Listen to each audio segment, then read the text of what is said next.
सभी को सलाम, नमस्कार, आदाब, सत श्री अकाल, जय हिंद, जय भारत। उम्मीद करता हूँ आप सभी ठीक होंगे। उम्मीद की दुनिया कायम, और हम भी उम्मीद ही करते हैं कि आप ठीक होंगे।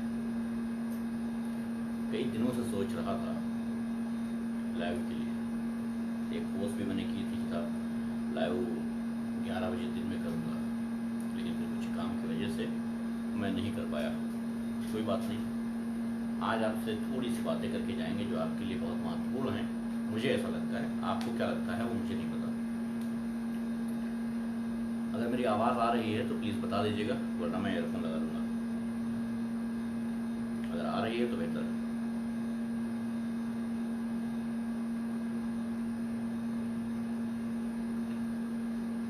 वालेकुम अस्सलाम भाई, आवाज़ बहुत कम आ रही है। अच्छा, मैं ईयरफोन यूज़ कर लेता हूँ तब आई थिंक ज़्यादा आएगी।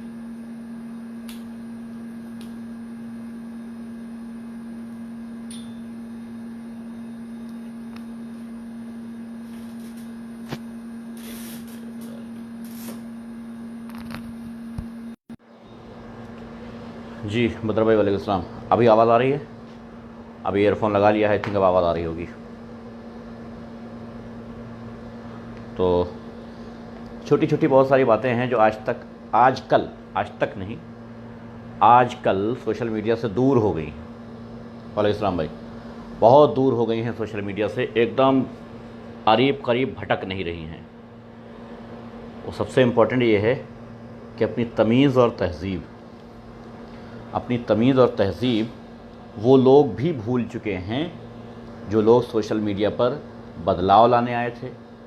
वो लोग भी भूल चुके हैं जो सोशल मीडिया पर विरोध करने आए थे। वो लोग भी भूल चुके हैं जो लोग समाज में एक बेहतरीन मैसेज देने के लिए आए थे। वो भी उस तमीज़ और तहज़ीब को भूल चुके हैं, सभ्यता को भूल चुके हैं। जिस हालात से आज सोशल मीडिया गुज़र रहा है, कह रहे हैं आवाज़ गूंज रही है। अच्छा, एक और बाकी लोग कह रहे हैं कि आवाज़ सही है। खैर, देख लेता हूँ भाई कुछ देर सबकी बातें। अली हसन भाई, वालेकुम आदाब, कैसे हैं? वालेकुम सलाम, कैसे हैं? सब कुछ इस टाइम वैसे चल रहा है जैसे वो लोग चाहते थे। कौन लोग? जो सोशल मीडिया पर गंदगी फैलाना चाहते थे, सोशल मीडिया पर अपना दबदबा तैयार करने के, अपना दबदबा बनाने की कोशिश कर रहे थे, वैसे चल रहा है। उनके नज़रिए से, उनके हिसाब से चल रहा है। उन्होंने चाहा कि यहाँ पर इतनी गंदगी कर दें कि सही लोग यहाँ पर रुके ना। वही हुआ कि इतनी गंदगी कर दिया कि सही लोग रुक ही नहीं सकते हैं। वालेकुम सलाम भाई, नमस्कार भाई, प्रणाम। वालेकुम सलाम भाई। दिल करेगा तो कुछ लोगों को इनवाइट कर लीजिएगा, और नहीं दिल करेगा तो कोई बात नहीं। शुक्रिया बदर भाई जी, क्योंकि मैं अब छोड़ चुका हूँ वो बातें, वो चीज़ें छोड़ रहा हूँ धीरे धीरे करके। आपको बताना, आपको समझाना, आपको ये सब चीज़ें मैं छोड़ रहा हूँ। उसकी रीज़न क्या है?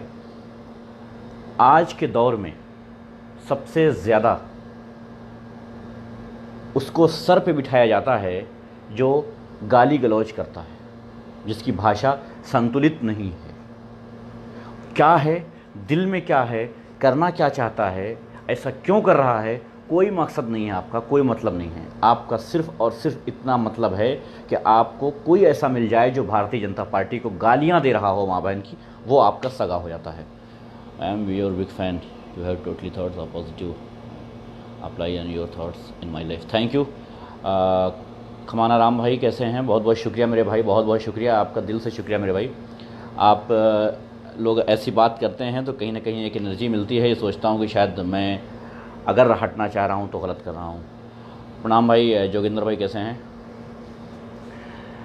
जो आता है आजकल, और सबसे पहले वो ये शुरू करता है कि भारतीय जनता पार्टी को गालियाँ देता है, उनके नेताओं को गालियाँ देता है, उनका विरोध करता है, और उसके बाद वो शुरू हो जाता है भक्तों को बुरी तरीके से अपमानित करना। जो अपमान करना तो बेहतर है, अपमान आप किसी के करते हैं क्योंकि आपके उनके संबंध अच्छे नहीं हैं, वो गंदी हरकतें करते हैं, वो आप अपमान करते हैं। लेकिन ठीक है, अपमान का मतलब ये नहीं है कि आपकी खुद की माँ बहनें जो सोशल मीडिया पर हैं उनका एहतराम भी भूल जाएँ, उनका अदब भी भूल जाएँ। मुझे याद है कि मैंने एक अपने लाइव में गाली दे दी थी। आज तक मुझे याद है कि सिर्फ एक लाइव मेरी ऐसी थी जिसमें मेरे मुंह से गुस्से में गाली निकल गई थी। और वो गाली क्या थी आप सब जानते हैं। बेवकूफ़ को जो गाली में कहते हैं वो कह दिया था मैंने कि आप सब वो हो। आप सब सी हो, क्योंकि आप लगातार वही कर रहे हो जो नहीं करना चाहिए। ये कह दिया था। और किनको कह दिया था? जो लोग गालियाँ दे रहे थे उनको कह दिया था। लेकिन फिर मुझे बर्दाश्त नहीं हुआ, मुझे लगा कि नहीं, मैं गलत कर रहा हूँ, मेरी गाली वाली अगर वीडियो पोस्ट हुई है तो फिर मैं गलत हूँ और मुझे इसके लिए माफ़ी मांगना चाहिए। अगली वीडियो में मैंने उसके लिए माफ़ी मांगा और वो वीडियो हटाई। क्यों? क्योंकि मैं यहाँ पर समाज को गंदा करने नहीं आया था। वालेकुम सलाम भाई, नमस्कार राज भाई, कैसे हैं? हारून अंसारी भाई, वालेकुम सलाम भाई। लेकिन आज के दौर में बहुत ईजी हो गया है कि आप जितनी भी गंदी लैंग्वेज बोल सकते हैं, उतनी गंदी लैंग्वेज बोलिए सोशल मीडिया पर और आप चंद दिनों में भगवान के रूप मान लिए जाएंगे। आप चंद दिनों में आपको इस तरह से ऊपर चढ़ा दिया जाएगा कि आपसे बड़ा कोई है ही नहीं। मेरा मकसद सिर्फ आपको ये बताना है कि आप विरोध कीजिए, जितना दिल करे विरोध कीजिए, लेकिन अपनी ज़बान में ज़रा सा एहतराम बहुत ज़रूरी है, अदब बहुत ज़रूरी है। क्योंकि आप क्या समझते हैं कि सिर्फ भक्तों की माँ बहनें यहाँ मौजूद हैं, आपकी माँ बहनें यहाँ मौजूद नहीं हैं? क्या आप उन अल्फाजों का इस्तेमाल अपने घर में कर सकते हैं जो यहाँ पर कर लेते हैं?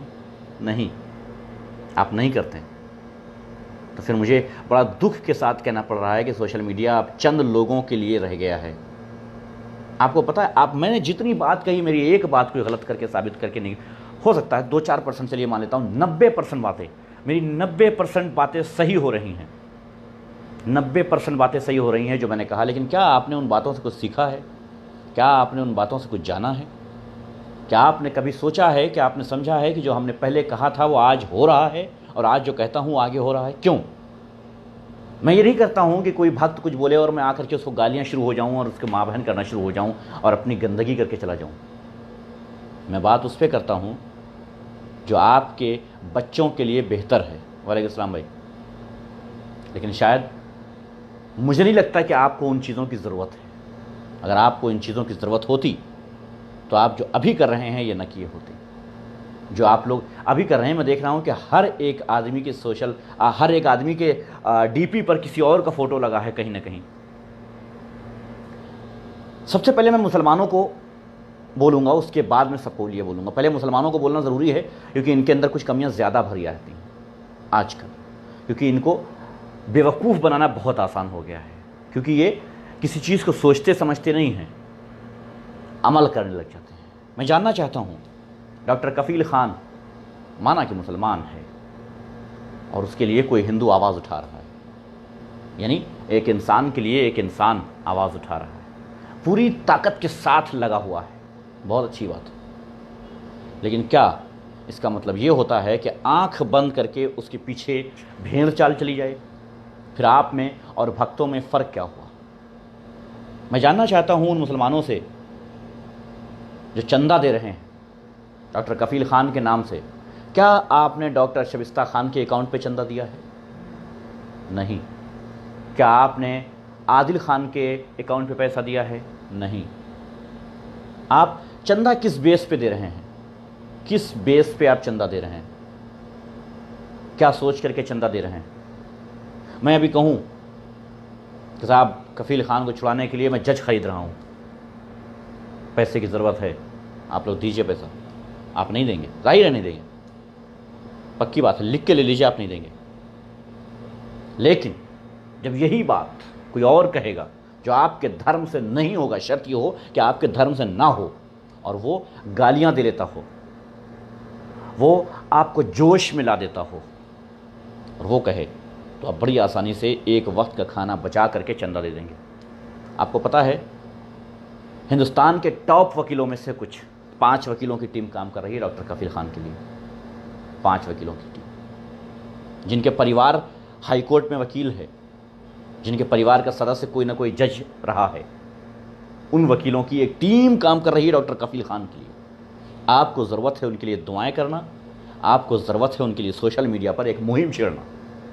लेकिन आप क्या कर रहे हैं उसके लिए कि डॉक्टर कफ़ील ख़ान के फेवर में बोलने वालों को आप चंदा दे रहे हैं। क्यों? मैं हर बात आपको कहाँ तक समझाऊंगा या कहाँ तक बताऊंगा? क्या आपके सेंस नहीं है? क्या आपके दिमाग नहीं है? आप इतनी बात नहीं समझ सकते हैं कि अगर चंदे की कोई ज़रूरत होती, पैसे की कोई ज़रूरत होती, तो डॉक्टर कफ़ील ख़ान की वाइफ डॉक्टर शबिस्ता खान क्यों लाइव बना करके ये कहती कि हमें पैसे की ज़रूरत नहीं है, आप सिर्फ दुआएं कीजिए और सोशल मीडिया पर साथ दीजिए। जी भाई गुड्डू भाई खैरियत सब। लेकिन आप सब इस बात से अलग हैं। आदिल खान का एक फ़ोन सुना मैंने, फ़ोन टैप करके किसी भाई ने पोस्ट किया था। आदिल खान का, डॉक्टर कफील खान के भाई हैं, उनका फ़ोन सुना मैंने। उन्होंने बताया कि हमारे पास 5 वकील हैं, नाम बताया उन्होंने, बाकायदा बताया, गूगल पे सर्च कर सकते हैं, मैं अभी पोस्ट कर दूंगा वो ऑडियो, आप सुन लेना। बोले ये वकील हैं, इनके बाद किसी वकील की आपको लगता है कि ज़रूरत है हमें? बताइए। निर्भया उसमें आरुषि केस में जब आरुषि के माँ बाप को जेल हो गई थी, उसके बाद उन्होंने ज़मानत दिलाई थी जिन वकीलों ने, वो वकील हैं डॉक्टर कफील खान के। तो फिर आप लोग अब क्या जज को ख़रीदने की बात कर रहे हैं? आपको समझ आता है कि ये बात सोशल मीडिया पर कह करके कि जज को हायर किया जाएगा? क्या समझ रहे हैं आप इसको? आप डॉक्टर कफील खान को परेशानी में डाल रहे हैं। आप डॉक्टर कफील खान को परेशानी में डाल रहे हैं कि आपके लोग जज हायर करने की बात कर रहे हैं, आपके सपोर्टर जज हायर करने की बात करें। ये बात अगर मीडिया को पता चल जाए ना, तो पता है आपको क्या होगा? 1 हफ्ते ज़मानत और टल जाएगी। लेकिन शायद आप लोग इस बात को नहीं मानते हैं। सभी धर्म के लोग, बेशक सभी धर्म के लोग एकजुट हो रहे हैं और होने चाहिए, लेकिन सबसे बड़ी बात यह है, मोहम्मद शहनवाज अख्तर बोल रहे हैं तुम डरे क्या? अब ये दे रहे क्या, तुम दे रहे क्या? नहीं, मैं बिल्कुल नहीं दे रही, मैं बिल्कुल नहीं, मैं 1 पैसा चंदा नहीं दे रहा हूँ डॉक्टर कफील खान के लिए। क्यों दूँ? उनकी वाइफ ने चंदा मांगा है क्या? उनके भाई ने चंदा मांगा है क्या? क्यों दूँ? कोई मुंह उठा के आवे और कहे कि साहब डॉक्टर कफील खान को छुड़ाने के लिए मुझे चंदा चाहिए, और मैं क्यों दूँ? मुझे इतना सेंस होना चाहिए कि वो पैसा कहाँ और कैसे खर्च होगा। अगर आप इतना सेंस रखते हैं तो ठीक है, नहीं तो आपकी मर्ज़ी। और जो मुसलमान 2 मिनट में किसी को भगवान समझ के उसकी पूजा करने लग जाते हैं, उसकी आरती उतारने लग जाते हैं, उनको मैं एक बात बता दूं, हमसे बड़ा धोखा तुमने सोशल मीडिया पर नहीं खाया होगा। हमसे बड़ा धोखा तुमने सोशल मीडिया पर नहीं खाया होगा। वालेकुम सलाम भाई। हम अच्छे से जानते हैं नस नस। इतने दिनों से सिर्फ अकेला किसी के साथ मैंने कोई पेज शेयर नहीं किया। मैं इतने दिनों से किसी के साथ अपनी वॉल शेयर नहीं कर रहा हूँ। क्यों? क्योंकि मुझे पता है कि आने वाले दिनों में क्या होता है। जब कोई बहुत तेज़ी से उड़ने लग जाए ना, तो समझ जाना चाहिए कि इसलिए उड़ रहा है क्योंकि जल्द ही ये आपके पर काट देगा। और यही होता है। आपको बेवकूफ़ बनाना बहुत आसान है। भारत के मुसलमानों को बेवकूफ़ बनाना बहुत आसान है, क्योंकि ये विश्वास जल्दी करते हैं। इनके दिल में खोट नहीं होती, दिल के साफ़ होते हैं और बहुत जल्दी बेवकूफ़ बन जाते हैं। लेकिन हम ये नहीं कहेंगे कि आप दिल के साफ़ हैं और बेवकूफ़ बन जाते हैं। हम कहेंगे कि आप बेवकूफ़ हैं। अगर आप बार बार बेवकूफ़ बन रहे हैं तो आप बेवकूफ़ हैं। आपको समझना चाहिए ये, लेकिन आप समझते नहीं इस बात को। क्यों? आखिर दिमाग ज़रा से आप इस्तेमाल करते हैं इसके लिए या नहीं? आप क्या समझते हैं? खैर, ये बात तो मुझे बतानी थी तो मैंने बता दिया। भारत के हालात आपको पता हैं बहुत अच्छे से, मुझे बस कुछ बताने की ज़रूरत नहीं है। हाँ, ये अलग बात है कि आपको कोई बताता नहीं है ये बातें। ये अलग बात है कि भक्तों को गालियाँ देने वाले तो 1000 मिल जाएंगे, लेकिन आपको बताने वाला कोई नहीं मिलेगा। वो अलग बात है। हर हॉस्पिटल में लाशों का तांता लगा हुआ है। आपको 2.5% डेथ बताई जा रही हैं, लेकिन सच ये नहीं है। सच ये है कि लाश घर में अब मरीज़ रखे जाते हैं। एक बेड पे लाश है और दूसरे बेड पे मरीज़ हैं। ये सिचुएशन हो गई। हालात काबू से बाहर हैं। आपको गुमराह किया जा रहा है। भारत में लॉकडाउन फिर से होने वाला है। लॉकडाउन फिर से होगा। सैटरडे और संडे जो लॉकडाउन है, ये सिर्फ कहानी है, ट्रेलर है, बेवकूफ़ बनाना है। सैटरडे और संडे, किसने कहा है कि सिर्फ 2 दिन कोरोना निकलता है बाहर, जो सैटरडे और संडे रख दिया गया है? कभी सोचा आपने? ये सब कुछ एक चाल होती है जो आपको अच्छे से गुमराह किया जा सकता है, लेकिन आप सब अच्छे से गुमराह हो जाते हैं। बलात्कार पे बलात्कार हो रहे हैं पूरे भारत में। 5 साल की बच्ची, 4 साल की बच्ची, 3 साल की बच्ची। रेप इस कदर बढ़ चुके हैं कि कोई पूछने वाला नहीं है। एक लड़की को छेड़ रहा था, कुछ लोग एक लड़की को छेड़ रहे थे, उसके एक पत्रकार चाचा ने विरोध किया और FIR कर दिया। अपनी 3-4 साल 5 साल की बच्ची को लेकर के वो पत्रकार कहीं जा रहा था, रास्ते में उन गुंडों ने रोका, उस मासूम बच्ची के सामने बाप को गोली मार दिया। क्यों? क्योंकि उसने अपनी भतीजी के साथ बदसलूकी जब हो रही थी तो उसने विरोध किया था इसका। भारत ये बन गया है।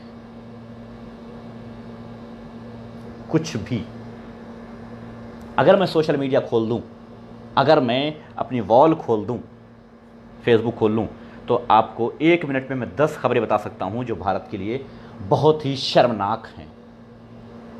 मगर अफसोस, आपको इससे कोई फ़र्क नहीं पड़ता है और ना ही आप इसकी तरफ ज़रा से भी ध्यान ले जाते हैं। आप कहेंगे साहब मैं क्या करूं, मैं कैसे देख सकता हूं इसको, मैं क्या कर सकता हूं, मैं कैसे कंट्रोल कर सकता हूं? कौन करेगा? रेप कौन कर रहा है? मर्डर कौन कर रहा है? सड़कों पे भीड़ कौन इकट्ठा कर रहा है? रैलियों में कौन जा रहा है? बाज़ारों में कौन जा रहा है? ज़रूरत की चीज़ें अलग हैं, आप ज़रूरत के लिए निकल रहे हैं, वो अलग चीज़ है। भीड़ इकट्ठा करना, आम तौर से जैसे ज़िंदगी पहले चल रही थी वैसे ज़िंदगी को चला देना, ये फ़ैसला आपका है, हमारा नहीं है। ये फ़ैसला हुकूमत का नहीं है, गवर्नमेंट का नहीं है, यह फ़ैसला आपका है। अगर बाज़ारों में आप भीड़ लगा रहे हैं तो ये आप हैं, ये गलती आपकी है। आप एक बार में, दिन भर में एक बार में सामान घर के बाहर जा करके सारा सामान ला करके घर वापस आ सकते थे, लेकिन नहीं, वही सामान आप 10 बार में ला रहे हैं और 10 बार में 50 लोगों से मिलकर मुलाकात करके आ रहे हैं। आपको पता है भारत में कोरोना इस कंडीशन में पहुंच गया है कि अब एक को होता है तो पूरे परिवार को हो जाता है। समझ लीजिएगा। अक्सर हॉस्पिटल में लाशें नहीं दी जाती हैं, अक्सर हॉस्पिटल में लाशें नहीं दी जाती हैं। कोरोना वायरस से जिनकी डेथ होती है उनकी लाशें नहीं दी जाती। पता है क्यों? क्योंकि भारत के कई हॉस्पिटल्स में बॉडी के पार्ट्स निकाल करके बेचे जा रहे हैं। अगर आप चाहते हैं कि आपके परिवार के साथ भी ऐसा हो तो आप आम तरह से ज़िंदगी जी सकते हैं, आम तरह से भीड़ इकट्ठा कर सकते हैं। लॉकडाउन शुरू हुआ था तो मैंने आपसे कुछ कहा था। मैं क्यों कहता हूं कि आप सुनते कम हैं, आप लोग सुनते कम हैं, क्यों कहता हूं?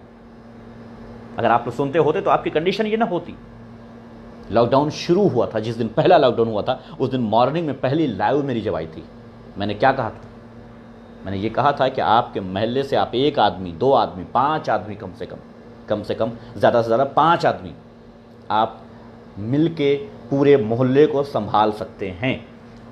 उनके मार्केट, उनका काम, उनका दवा, उनका इलाज सब आप कर सकते हैं। ज़रूरत नहीं है कि हर घर से 1 आदमी बाज़ार जाए, ये ज़रूरत नहीं है। मैंने शुरुआत में कहा था, लेकिन आपको उन बातों से असर या फ़र्क नहीं पड़ता है। अब आपके पड़ोस में जब कोरोना हो जाता है और आपको सील कर दिया जाता है, तब आप चीखते हो, तब आप चिल्लाते हो, तब आप डरते हो, तब आप खौफ में रहते हो। लेकिन खैर, मुझे इन बातों से क्या मतलब? हम क्यों कह रहे हैं ये बातें जब आपको सुनना नहीं है, जब आपको जानना नहीं है, जब आपको समझना नहीं है? सोशल मीडिया पे तो आज उन लोगों का बोलबाला है जो गंदी ज़बान निकाल सकते हैं, जो एक दूसरे को गालियां दे सकते हैं, उनका बोलबाला है। किसी को भी आइए और गाली दीजिए और आप सबसे बेहतर हैं। क्यों? मुझे फ़र्क नहीं पड़ता, 2 दिन लगेगा, एक मिनट लगेगा फेसबुक ख़त्म करने में, सोशल मीडिया से दूर होने में, मुझे कोई फ़र्क नहीं पड़ता। बहुत आसानी से दूर हो सकता हूँ, लेकिन देखता हूँ तो तकलीफ़ होती है। अपने आप को बहुत कंट्रोल करता हूँ कि नहीं, अब नहीं बोलूँगा। अब बोलने के कोई मतलब नहीं है क्योंकि लोग समझते नहीं हैं, लेकिन फिर भी कहता हूँ कि शायद ये हो सकता है कि इन्हें कोई बताने वाला ना हो, शायद इनको कोई समझाने वाला। कई लोगों की लाइव सुनता हूँ कि शायद इसने कोई मैसेज दिया हो, चूँकि बहुत फेमस है तो शायद कोई मैसेज दे दिया हो, लेकिन नहीं, उनकी ज़बान में, उनकी भाषा में, उनके पूरे लाइव में मुझे कोई मैसेज नहीं मिलता है। फिर मजबूर हो जाता हूँ ये कहने पे कि चलो ठीक है, मैं ही एक लाइव कर देता हूँ। नहीं भाई, 22 को यानी कल पेशी है, इंशाल्लाह कल तो ज़मानत हो ही जाएगी, और अगर खुदा न खास्ता किसी वजह से कल नहीं होती है तो अगली पेशी तक इंशाल्लाह हो जाएगी। जल्द ही डॉक्टर कफील खान की पेशी पे जो है ज़मानत हो जाएगी इंशाल्लाह। और आप लोग सोशल मीडिया पे उनका साथ दे सकते हैं। मैं फिर कह रहा हूँ कि सोशल मीडिया पर साथ दे सकते हैं। ये चंदा वंदा वाला काम मुझे नहीं लगता कि बेहतर है। मैं अपनी राय बता रहा हूँ, बाकी आपकी मर्ज़ी। चंदा अगर देना है ना, ऐसे आपको चंदा देना है ना, तो जब शबिस्ता खान कहेंगी ना कि हमें पैसे की ज़रूरत है वकील करने के लिए, तब देना। हज़ारों लोग ऐसे पड़े हैं साहब जिनके पास वकील नहीं है, वो भी मुसलमान हैं, मुसलमान भाइयों से कहता हूँ कि वो भी मुसलमान हैं। अगर आप इस बिना पे दे रहे हैं कि एक मुसलमान परेशान है तो वो भी मुसलमान है। आपके पड़ोस से कोई भूखा है वो भी मुसलमान है। इंसान के बारे में जानते तो होंगे, और मुसलमान से बेहतर कौन जानता होगा। मैं तो अब तक मशहूर नहीं हुआ। 2 मिनट लगेगा बदर भाई, मशहूर होने में 2 मिनट लगेगा। आइए और गालियां देने लग जाइए भक्तों को। 2 मिनट लगेंगे आपको मशहूर होने में। यूट्यूब चैनल वालों ने मेरा वीडियो बैन कर रखा है, यानी अपने चैनल पर डालना बंद कर रखा है। मालूम है क्यों? क्योंकि उनकी हेडिंग कुछ और होती है, और मैंने मना कर रखा है बिल्कुल सख्ती के साथ कि मेरी जो बात हो वही हेडिंग होनी चाहिए। मेरी वीडियो को काट करके आधे आधे पॉइंट निकाल करके डालने की ज़रूरत नहीं है। अगर आप पूरा मैसेज मेरा दे सकते हैं तो ठीक, वरना नहीं। इसलिए बैन कर रखा है, रोक रखा है। लिखते हैं, अगर एक किसी हिंदू भाई ने आरएसएस को बुरा बोल दिया तो लिखते हैं, हिंदुओं ने की आरएसएस की खिलाफत, मोहन भागवत फरार। बताइए, आपको गुमराह करते हैं। आप टिक कीजिए, आप जाइए, आप सुनिए। उसके अंदर क्या होगा? एक हिंदू भाई का पड़ा होगा विरोध, उसके बाद अपनी बात होगी, अपनी गालियां होंगी, अपनी सब कुछ होगा, उसके बाद काम तमाम। मैं नहीं मानता इन चीज़ों को। मेरा मकसद सिर्फ इतना है कि आप तक कोई मैसेज पहुंच सके, आप तक कोई बात पहुंच सके, आपको समझाया जा सके, आपको बताया जा सके। जो चीज़ें आप नहीं समझ रहे हैं वो कम से कम आपको बताया जाए, सरल भाषा में आपको समझा दिया जाए कि इससे ये नुकसान है और ये फ़ायदे हैं। आपको ये समझा दिया जाए, मेरा मकसद ये है। शुरुआती दौर में जब मुझे पता चला कि स्कूल कॉलेज खुल जाएंगे, मैंने मना किया। मैंने कहा अगर स्कूल कॉलेज खुल जाते हैं, आप अपने बच्चों को स्कूल भेजते हैं, तो ये आपकी जिम्मेदारी होगी, क्योंकि ये सिर्फ और सिर्फ फीस लेने के लिए किया जा रहा है। फीस लेने के बाद, एडमिशन फ़ीस, ये फ़ीस, वो फीस, सारे फीस लेने के बाद कॉलेजेस या स्कूल बंद कर दिए जाएंगे। लेकिन तब तक आपके बच्चों को कोरोना हो चुका होगा, क्योंकि हमारे भारत की स्कूल की जिसकी छत ठीक ना हो उसमें कोरोना से लड़ने वाली चीज़ें तो अवेलेबल हो ही नहीं सकती। It's very simple. हॉस्पिटल में वेंटिलेटर नहीं है, ये बहुत पहले मैंने बताया था, कोई नई बात नहीं है, ये कोई नई बात नहीं, बहुत छोटी सी बात है, आप सबको पता होना चाहिए। वेंटिलेटर्स नहीं है,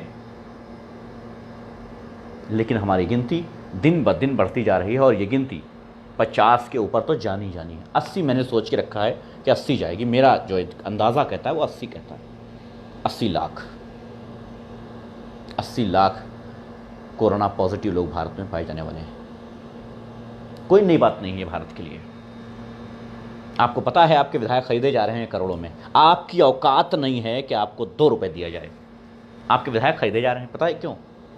क्योंकि वही विधायक 500 रुपये में वोट खरीद चुके हैं।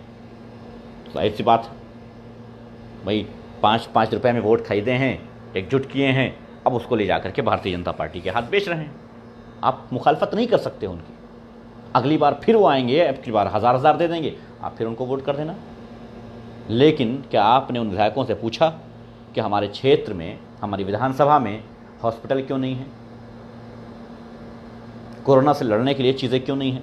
मैं सलाम करता हूँ कश्मीर के उस न्यूज़पेपर को जिसने 2 रुपए का जो पेपर बेचता है, सिर्फ 2 रुपए का पेपर है कश्मीर में। मैं आप लोगों को बता रहा हूँ, उर्दू नामा कश्मीर में है, उर्दू नामा कश्मीर में है, 2 रुपए का पेपर है, और उसमें वो प्लास्टिक से उसमें मास्क लगा दिया है, चिपका दिया है, मास्क लगा हुआ है पेपर में। आपके घर डेली सुबह पेपर ही नहीं बल्कि मास्क भी पहुंच रहा है। एक मास्क डेली आपको पहुंच रहा है सुबह। ये पेपर कर सकता है, आपके विधायक, आपकी गवर्नमेंट, आपके लोग नहीं कर सकते। क्यों? अपने विधायकों से पूछा है कि हमारे यहाँ सैनिटाइज क्यों नहीं हुआ क्षेत्र हमारा, मास्क क्यों नहीं मिला? आपको पता है पूरे भारत में तो मुझे नहीं पता, बल्कि ये कहूँगा कि तकरीबन मैंने जो कम से कम 10 से 15 प्रधानों से पूछा है, 9,10,000 रुपये आया है गांव में सैनिटाइज़र और मास्क के लिए। 9,10,000 रुपये, 9,10,000 रुपये आया है प्रधानों के पास। अब विधायकों के पास, सांसदों के पास अपना खाता होता है। विधायक निधि, सांसद निधि, ये सारी अपनी होती है, आप अपनी मर्ज़ी से उसको खर्च कर सकते हैं। बाकी जो पैसा मिलता है वो अलग। लेकिन कभी आपने पूछा कि वो विधायक निधि और सांसद निधि इस हालात में कहाँ काम कर रही है? आप सबको पता है कि कहीं काम नहीं लगा है। आप सबको मालूम है, लेकिन फिर भी क्या आपने पूछा? आप नहीं पूछोगे साहब। मुझे बड़ा दुख के साथ कहना पड़ रहा है कि हम उन लोगों से बात कर रहे हैं जिन लोगों को समझने की ज़रूरत नहीं है। वो बहुत ज़्यादा समझदार हो गए हैं, बहुत ज़्यादा समझदार हो गए हैं आप लोग। आप लोगों को ले डूबेगा। भारत में रेप की संख्या जानते हैं आप? डेली भारत में 50 से ज़्यादा रेप सिर्फ यूपी में हो रहे हैं। सोच लीजिएगा, 50 से ज़्यादा रेप यूपी में हो रहे हैं। कोरोना के पेशेंट से डॉक्टर ने बाथरूम में रेप कर दिया। 5 साल की बच्ची गायब हो गई। 2 बच्चियाँ, 5 साल की 3 साल की बच्चियाँ गायब हो गई सहारनपुर में। शायद सहारनपुर है, मैंने पोस्ट किया है, वॉल चेक कर लीजिएगा। अगर मैं नाम से कंफ्यूज हूँ तो देख लीजिएगा। खेत में लाश मिली, उसके साथ गैंग रेप हुआ। आम बात है हमारे भारत में, बहुत आम बात है रेप। पता है क्यों? खराब हो चुका है ही नहीं।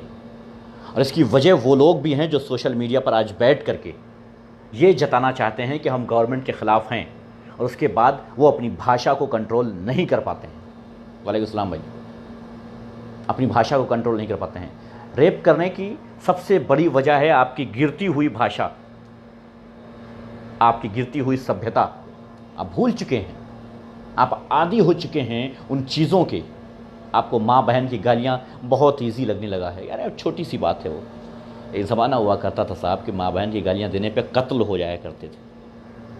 आज कितनी आम बात हो गई है कि कोई कभी और किसी को भी आराम से गाली दे और चला जाए।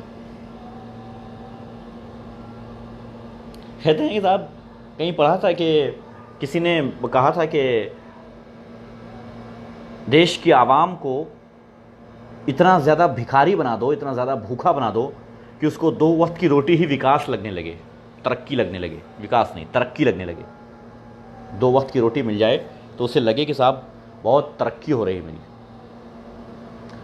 मैं आपके साथ हूँ, कृपया मुझे अपने साथ जोड़ें। मुझे ये सिस्टम बदलना है भाई। मेरा नंबर ठीक है कुमार अभिनव भाई, बिल्कुल मैं व्हाट्सअप कर दूंगा आपको।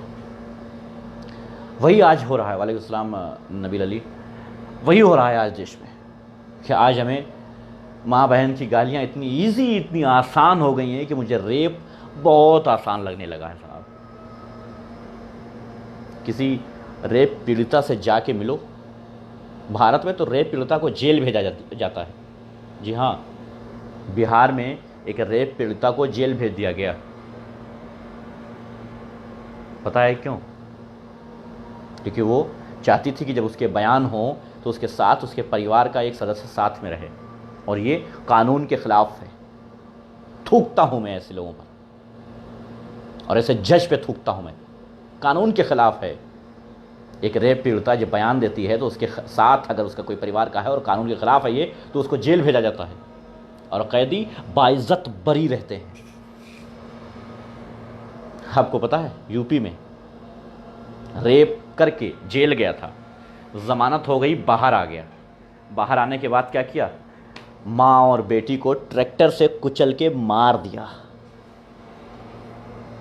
भारत महान, भारत माता की जय। वाह रे भारत माता, वाह। ये है तुम्हारी भारत माता। मैं नहीं मानता हूं इस भारत को माता। मैं साफ शब्दों में कहना चाहता हूं, मैं भारत माता नहीं मानता। भारत जमीन का एक ऐसा टुकड़ा है जहां पर टुकड़ों में लोग बटे हुए, धर्म पे, जाति पे, फिरकों पे बटे हुए लोग हैं। भारत देश नहीं है, बिल्कुल मुल्क नहीं है, माता हो ही नहीं सकती।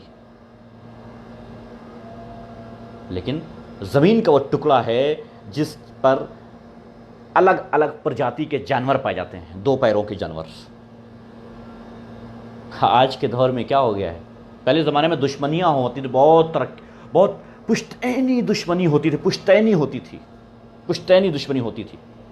लेकिन दुश्मन की माँ बहन बेटी जब रास्ते से गुजरती थी तो दुश्मन भी इस बात का ख्याल रखता था कि उसकी माँ बहन बेटी का कोई अपमान ना होने पाए। आज दोस्त की बहन का रेप कर रहा है। ये है भारत माता की जय। मुझे कोई दिक्कत नहीं है इससे। वालेकुम सलाम भाई। दुख होता है देख करके। आपके पाले नहीं पड़ते हैं नेपाली, चीनी, पाकिस्तानी, आपके पाले नहीं पड़ते, बंगाली, अफ़गानी, मेरे पाले पड़ते हैं। जो लोग विदेश में हैं उनके पाले पड़ते हैं। वो पता है क्या करते हैं, वो रेप की वीडियो दिखाते हैं। जब एक दोस्त दूसरे दोस्त की बहन बेटी माँ का रेप करता है तो वो दिखाते हैं, ओ भाई ये इंडिया का है। वो कितने हालात ख़राब हैं जी, हैं? वो दोस्त ने बहन का रेप कर दिया, दोस्त की बहन का। क्या है यार, ये कैसे इंसान है यार? इनसे अच्छे तो जानवर होते हैं। क्या कहूँ उनसे? कहूँ कि भारत माता की जय और मुझे बड़ा गर्व है, कहूँ उनसे? सही है। यहाँ सऊदी कहते हैं, अरबी कहते हैं कि डरने की ज़रूरत नहीं है कोरोना से, क्योंकि तुम इंडियन हो और इंडियन गो कोरोना करके कोरोना को भगा लेते हैं। क्यों डर रहे हो? बताइए, क्या कहूँ उनसे? क्या कहूँ? नेपाल को अपना दुश्मन बनाने के लिए 1000 किसी भारतीय को दे करके, 1000 रुपये किसी भारतीय को दे करके, उसका मुंडा बना करके, उसके जय श्री राम लिख करके, और उसको नेपालियों को गाली दिलवाई गई, उल्टा सीधा कहलवाया गया। क्यों? आखिर क्यों? पता है क्यों? नेपाल में ये मैसेज जा सके, नेपाल में ये मैसेज जा सके कि हम कितने घटिया और कितने गंदे हैं, हम नेपाली को मार रहे हैं। सबको नहीं पता था कि ये 1000 रुपये वाली बात है, बाद में पता चली, जब पुलिस ने तफ्तीश किया तब पता चला।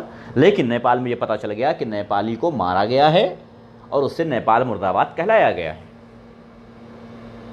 जाहिर है कि अगर वहाँ नेपाली लोग इंडियंस को मारें जूतों से तो बुरा ना मानना, क्योंकि हरकत तुमने शुरू की। इसमें अपनी मर्दानगी नहीं है। इसमें ये न समझना कि साहब हम बड़े मर्द हैं, किसी नेपाली को मार दिया। नहीं, मर्द नहीं हो, मर्द नहीं हो। नमस्कार भाई, मर्द नहीं हो। अपने देश की छवि को नुकसान पहुंचा रहे हो। जिसको भारत माता कहते हो ना, अपनी माँ की छवि को नुकसान पहुंचा रहे हो। लेकिन मुझे क्या साहब, आपको तो हर वो बंदा चाहिए, हर वो बंदा भगवान के रूप में चाहिए जो गंदी ज़बान से जोश में आकर के आपको बरगला सके। आपको बरगलाना बहुत आसान है, 2 मिनट लगेगा। आप सबके सोशल मीडिया वॉल पर मेरी फ़ोटो नज़र आएगी, 2 मिनट लगेगा। आप सबकी वॉल पे मेरी फ़ोटो नज़र आएगी।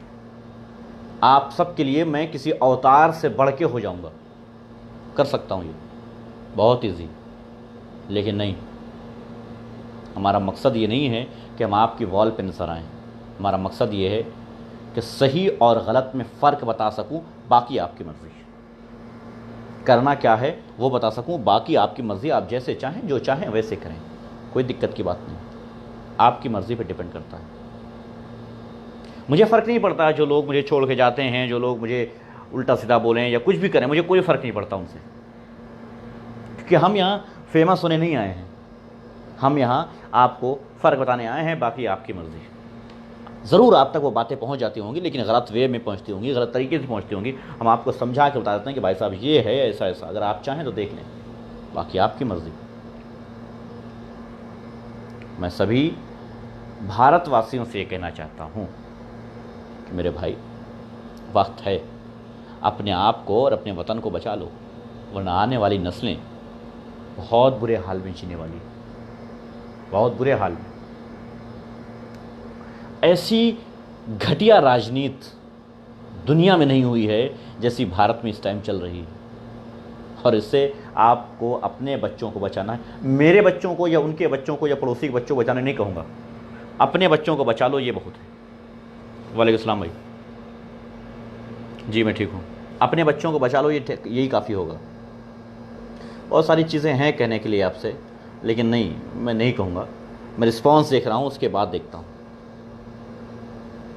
मस्त रहें, खुश रहें, और माँ बहन की गालियाँ देने वालों का सपोर्ट करते रहें। कुछ भाई ने कहा मुझसे, मैंने एक पोस्ट किया था कि साहब सोशल मीडिया पे जो लोग सोशल मीडिया के पे बदलाव लाने आए थे, जो लोग सोशल मीडिया पे गंदगी को ख़त्म करने आए थे, वो लोग हर चीज़ को भूल रहे हैं। वो वो ज़बान भूल रहे हैं, वो चीज़ भूल रहे हैं जो समाज के लिए बेहतर है और नहीं बेहतर है, उसमें फ़र्क भूल गए हैं। अच्छे और गलत में, अच्छे और बुरे में, सही और गलत में फ़र्क भूल गए हैं। वो उन्हीं की ज़बान बोलने लग गए हैं जिनके खिलाफ उतरे थे। तो मुझसे किसी ने कहा कि साहब कुत्ते को कुत्ता कहना ज़रूरी है, उनको उनकी ज़बान में ही जवाब देना चाहिए। मैं जानना चाहता हूँ, शुक्रिया भाई, मैं जानना चाहता हूँ क्या आप वही ज़बान अपने घर में अपने बच्चों के सामने, अपनी माँ के सामने, अपनी बहन के सामने, अपनी बीवी के सामने निकालते हैं क्या? अगर नहीं तो आप सोशल मीडिया पर किसके लिए कर रहे हैं?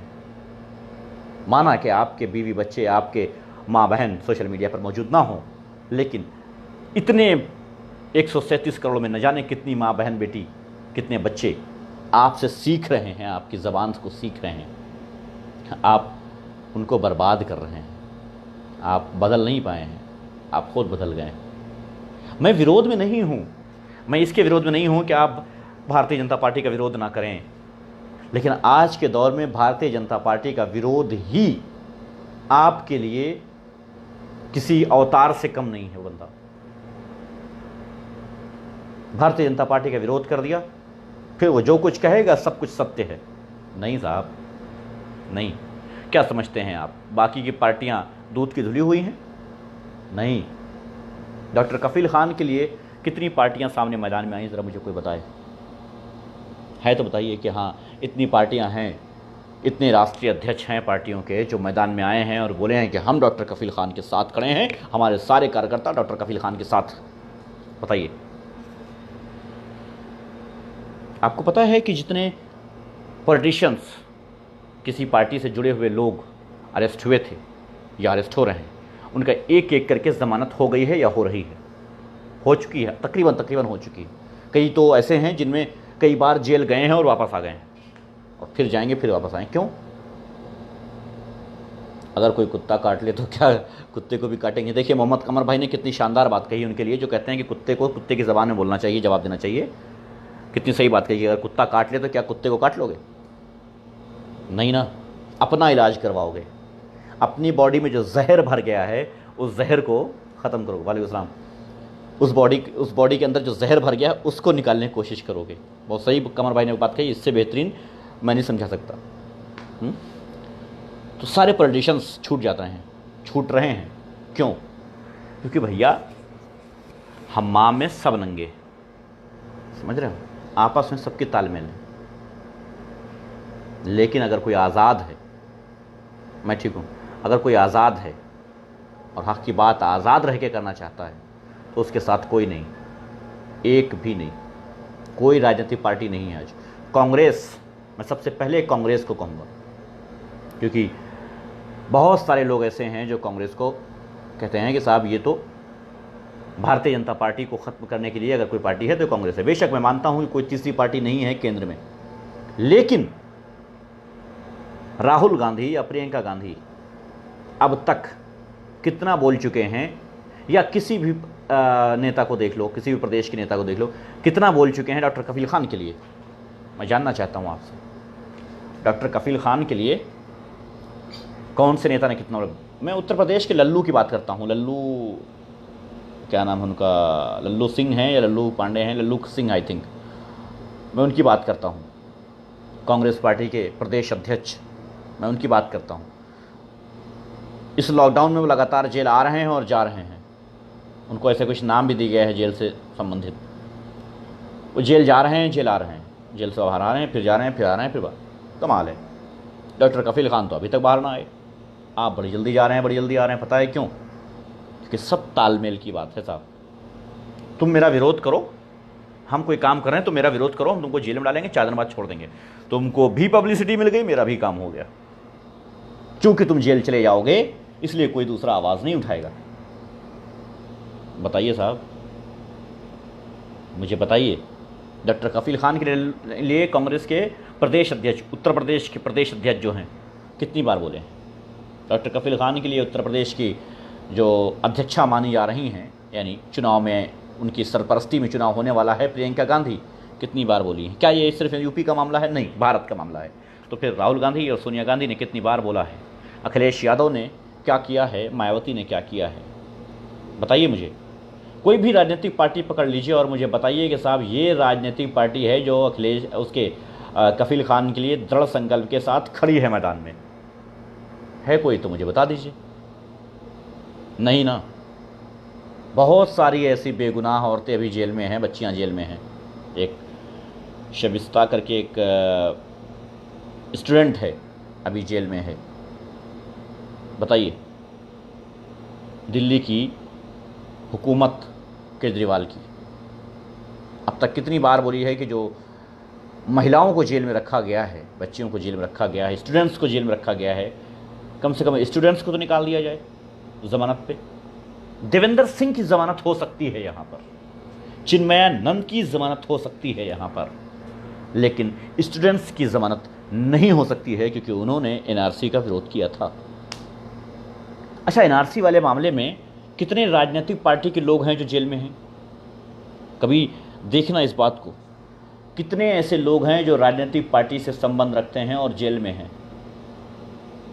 गए होंगे, मानता हूं गए होंगे, लेकिन 2, 4, 10% गए होंगे और उसमें से फटाक से जमानत होकर के बाहर आ गए।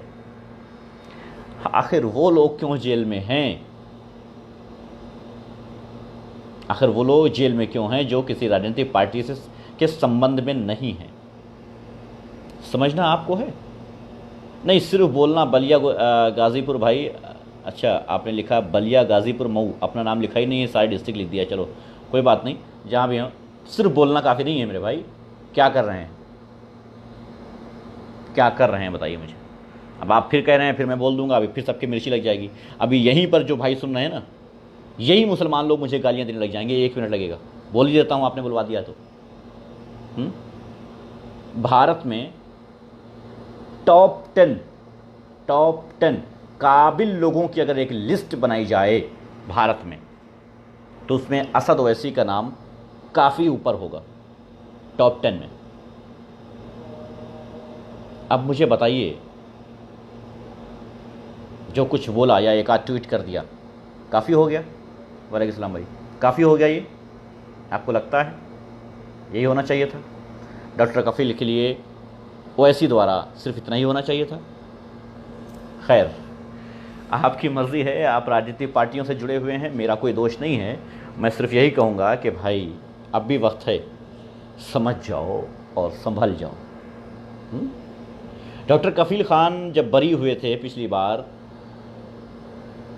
बीआरडी मामले में, तब की मेरी लाइव उठाकर ये देख लेना। यार मेरी आदत नहीं है कि मैं पुरानी लाइव को ढूंढ करके निकाल करके शेयर करके ये कहूँ कि देखो ये सच है, मैंने कहा था, देखो मैंने कहा था और सच हो गया। नहीं, मैं बता देता हूँ, ढूंढ आप लेना। डॉक्टर कफील खान पे मैंने एक वीडियो बनाई थी, जो उसमें ये कहा था कि डॉक्टर कफील खान जिस तरीके से अपनी चाल चल रहे हैं, आने वाले दिनों में इनके साथ बहुत बुरा होगा, क्योंकि ये किसी के कहे में चल के अपने आप को मुश्किल में डाल रहे हैं।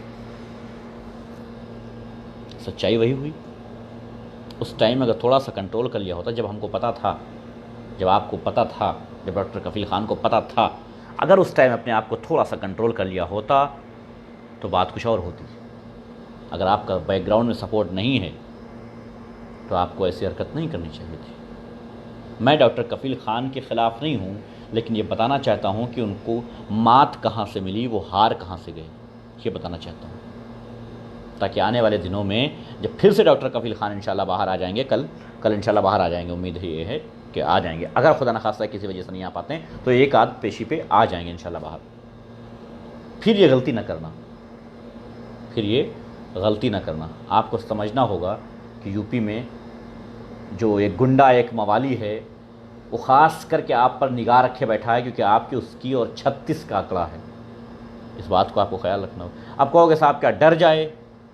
डर नहीं सकता, ठीक है, डरना अलग चीज़ है, फंसाना अपने आप को अलग चीज़ है।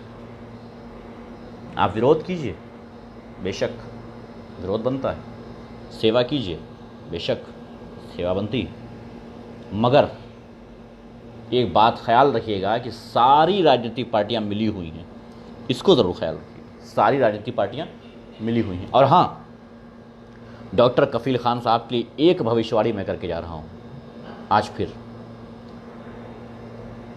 डॉक्टर कफील खान इस बार बाहर आने के बाद किसी न किसी राजनीतिक पार्टी का शिकार हो जाएंगे। नोट कर लीजिएगा ये बात, क्योंकि जाहिर है सबको यही पता है और पता होना चाहिए कि इतनी प्रॉब्लम्स आने के बाद वो चाहेंगे कि किसी राजनीतिक पार्टी के दामन थाम लें ताकि बच जाएं। लेकिन याद रखिएगा, आपका हाल आज़म खान वाला होगा। आपका हाल आज़म खान वाला होगा। आज़म खान वाला जो लोग नहीं समझ पा रहे हैं उनको बता दें, आज़म खान ने शिकायत की है कि समाजवादी पार्टी उनके साथ सौतेला व्यवहार कर रही है। और ये भी आपको बता दें कि अखिलेश के बाद दूसरे नंबर पर अगर कोई आता था समाजवादी पार्टी में तो आज़म खान थे। बाकी आपकी मर्ज़ी, देख लीजिए कैसे और क्या करना है। धन्यवाद, शुक्रिया। इतनी बातें बता के जा रहा हूँ, असर पड़े तो ठीक, ना पड़े तो आपकी मर्ज़ी। मेरा मकसद आपको बताना और आपको समझाना था। मैंने आपको बता दिया, मैंने आपको समझा दिया, बाकी आपकी मर्ज़ी। अब से 5 मिनट के बाद YouTube पर लाइव रहूँगा या छोड़िए, नहीं रहूँगा, हटाइए, यही पोस्ट कर दूँगा, नहीं रहूँगा। क्योंकि क्या करूँ रह के, आप इस्तेमाल नहीं कर सकते हैं, आप इस्तेमाल नहीं कर सकते हैं या करना नहीं चाहते हैं। जब आप इस्तेमाल नहीं करना चाहते हैं तो हम आपको कहाँ तक जगाएंगे जब आप सोने की नौटंकी कर रहे हैं। मेरे भाई याद रखना, कोई नहीं है जो तुम्हारे हक़ में खड़ा हो सके। बनावटी बहुत आएंगे, बहुत जाएंगे। वालेकुम सलाम। बनावटी बहुत आएंगे, बहुत जाएंगे। किसी को साल 2 साल 5 साल खड़ा देखे तो जाने कि आपके लिए 2 साल 3 साल 5 साल से खड़ा हुआ है, आपके लिए हक़ की बात बोलने के लिए, आपका साथ देने के लिए, आपको सही और गलत को में अंतर बताने के लिए खड़ा हुआ है कि साहब ये सही है और ये गलत है, अंतर बताने के लिए खड़ा हुआ है। अगर है कोई तो मुझे बता दीजिएगा। बात पूरी साफ़ कीजिए भाई। बता तो दिया मकसूद भाई, बता तो दिया। क्या किस टॉपिक पे आप बोल रहे हैं, बात साफ़ कीजिए। चलिए बता दीजिए, मैं साफ़ कर देता हूँ। समझ आना बहुत ज़रूरी है, इसलिए मैं समझा देता हूँ। मखसूस आलम भाई कमेंट्स कर दीजिए कौन सी बात करें तो मैं वाज़े कर देता हूँ। है कोई आपके पास ऐसा जो पिछले 3 4 5 साल से आपके साथ खड़ा हुआ है? अगर कोई है तो मुझे बताइए। क्या भाई 3 4 5 साल से फला साहब खड़े हुए हैं लगातार हमारे लिए आवाज़ उठाने के लिए, सही और गलत बताने के लिए? है तो बताइए। आपके ऊपर इतनी मुसीबतें आई, इतनी प्रॉब्लम्स आई, अगर कोई है सामने तो बताइए कि हाँ वो आया था इस प्रॉब्लम में आपकी मदद करने। बताइए मुझे, है कोई? साहब लाइक और व्यूज़ लेने के लिए हम कुछ भी बोल जाएं ऐसा नहीं हूं मैं, ठीक है?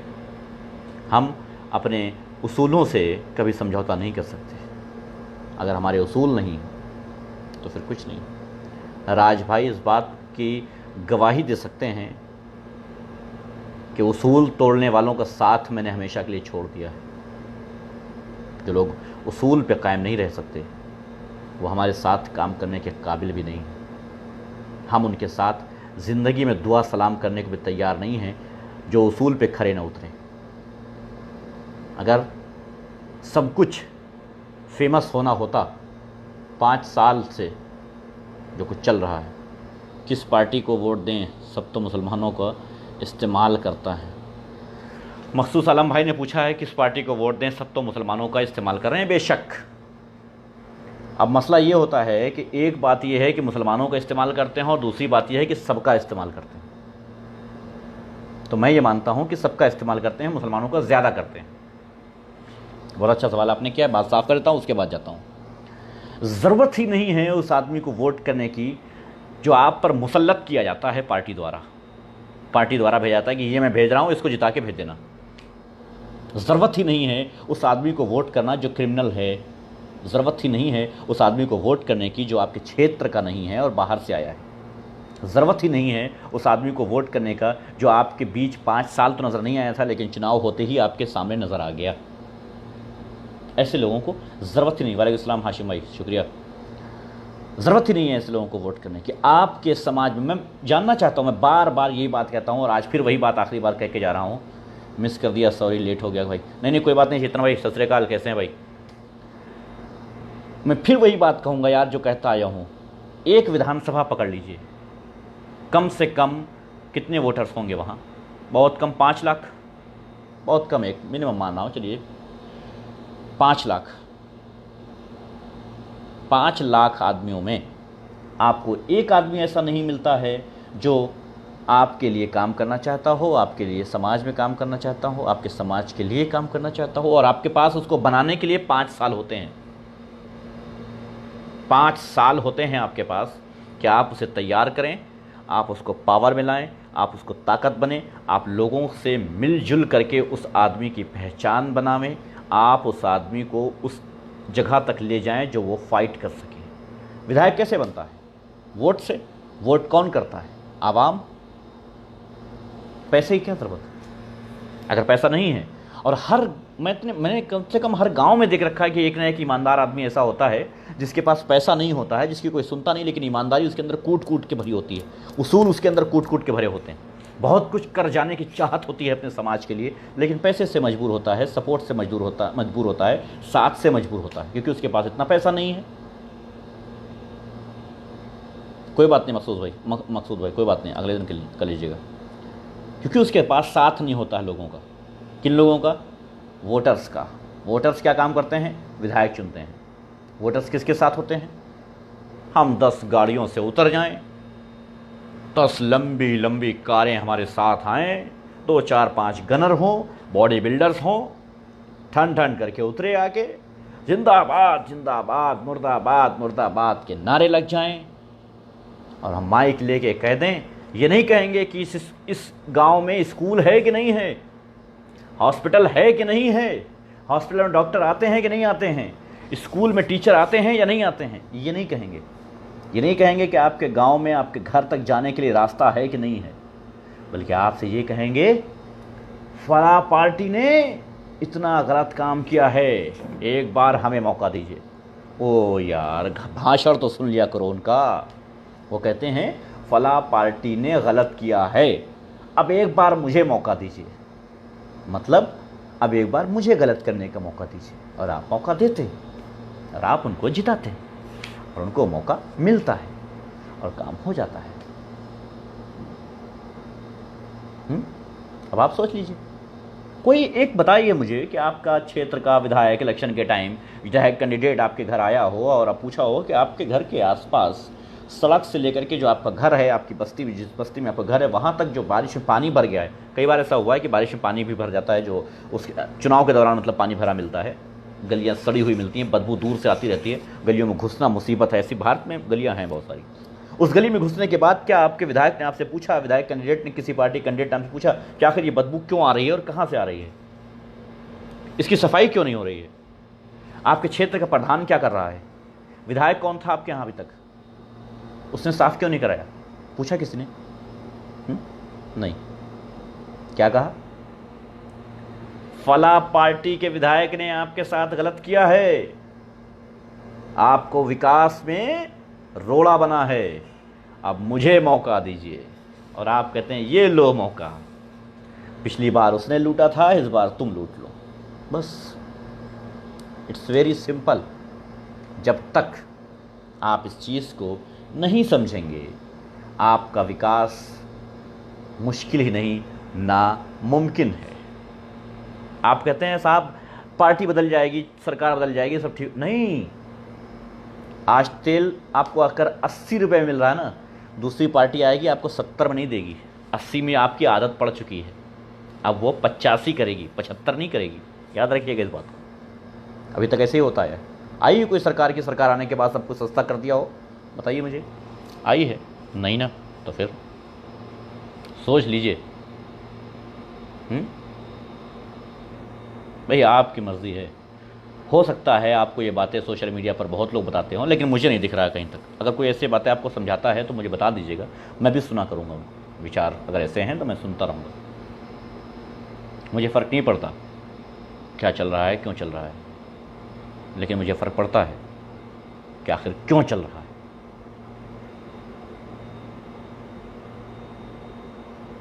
पहले ही से बदला हुआ था भाई, चेतन भाई पहले ही से बदला हुआ था। वो तो टोपी के नीचे कुछ और ही थी उसकी डिज़ाइन, जो है आम आदमी पार्टी की टोपी की, वो आरएसएस से ही संबंधित थी। खैर, बहरहाल मस्त रहिए, मैंने अपनी बात आप तक पहुंचा दी है, बाकी आपकी मर्ज़ी है। धन्यवाद, शुक्रिया, मस्त रहिए। दिल करे तो आवाज़ उठाइएगा, दिल करे तो भेड़ चाल किसी के पीछे चल दीजिएगा, और वो आवाज़ उठा रहा है आप उसके पीछे जिंदाबाद जिंदाबाद के नारे लगाइएगा।